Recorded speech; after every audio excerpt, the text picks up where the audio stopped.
Welcome back to another episode of Watch and Shoes. The shoe is Tom's. The watch is Invicta Hybrid. Reserve quality. Master calendar. Sub-aqua and a Venom combination watch. The shoe is Tom's. This is an interesting shoe. It's been all over the world.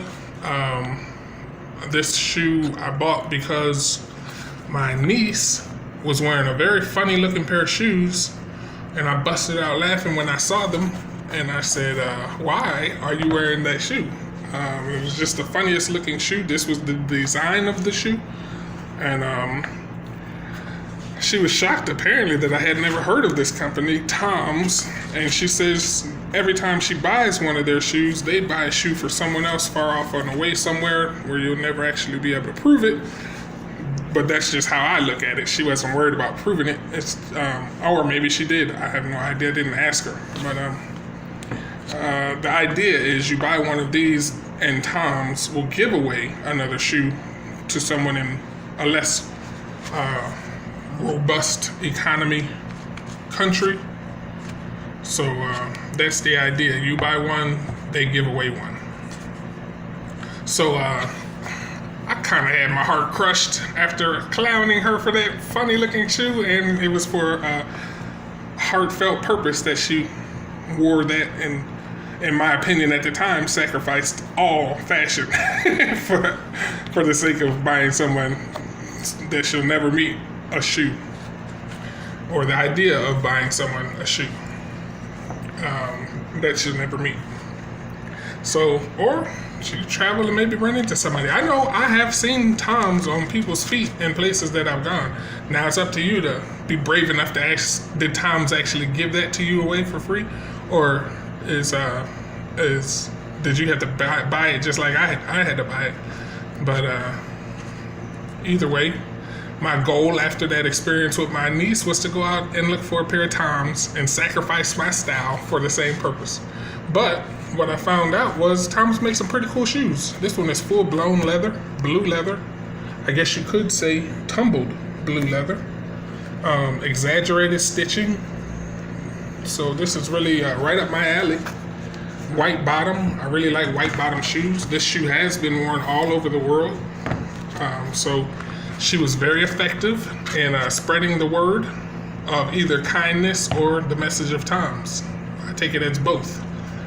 Because Tom's benefited, and my goal is also to buy a shoe for someone if this is actually what's going on. So back to the style of this shoe. You can see the wraparound. We got a piece of leather here, another one there, and the look of a wraparound going there.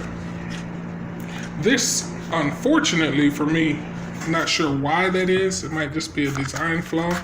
I might just need to cut this leather insole, but honestly I probably should just cut the leather insole. It looks like someone already tried. Maybe that was me. I've had this shoe for years, so I'm not sure if I did that or someone else did it. Probably me trying to fix this problem with this shoe of the leather sagging down and actually touching the ground when you walk.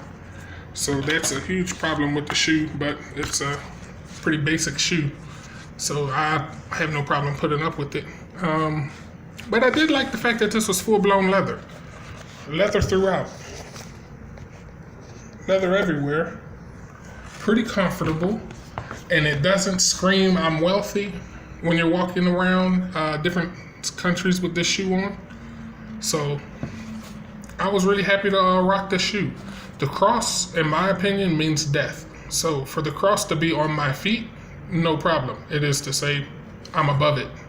So very rarely will you see me wearing anything with a cross on it, because I'm old school, and the cross, crucifix, whatever, it has always represented death for me.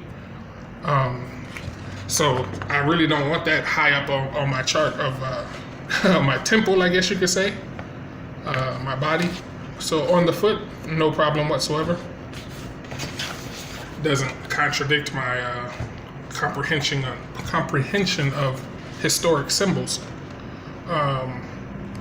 That's pretty much it. It looks like a scarred leather. Also wasn't a problem because, strange enough, it's never come across to me as a flaw. Even though it's clearly scratched going this way. Maybe it's like not the highest quality leather, I don't know, but it feels like good quality. So it's never come across as a flaw. I love the perforations when they're real. And as you can see, they go all the way through. That means it's a real desire to let your foot breathe. All for that anytime I see it, especially with leather.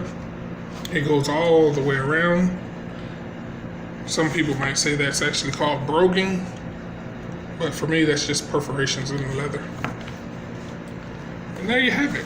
Perfect travel companion. This shoe disappears in your luggage. Often you wonder, did I bring a shoe? If you have a nice shoe and this shoe, or flip-flops and this shoe if you're going to the ocean, this is the perfect thing to come to a nice casual dinner or a business, not necessarily business attire, but if you have to dress up a little bit, this and a pair of blue linen pants works every time for me. It really pulls off the look of sophistication. So it all really depends on what you have above it. But great job, Toms, and thanks to my niece, Maya, for letting me know about Toms. I had no clue about them, and I think that's a great story, and they actually make some pretty cool products. So I was wrong on that, she was right, and I have been buying Toms when I see them for good prices ever since. Thanks again for watching another episode of Watch and Shoes. The watch was Invicta Hybrid, the shoe was Toms. This is the last Toms I'm showing you of the 3. Let's see. I showed you that one and that one as perfect travel companions. Thanks for watching.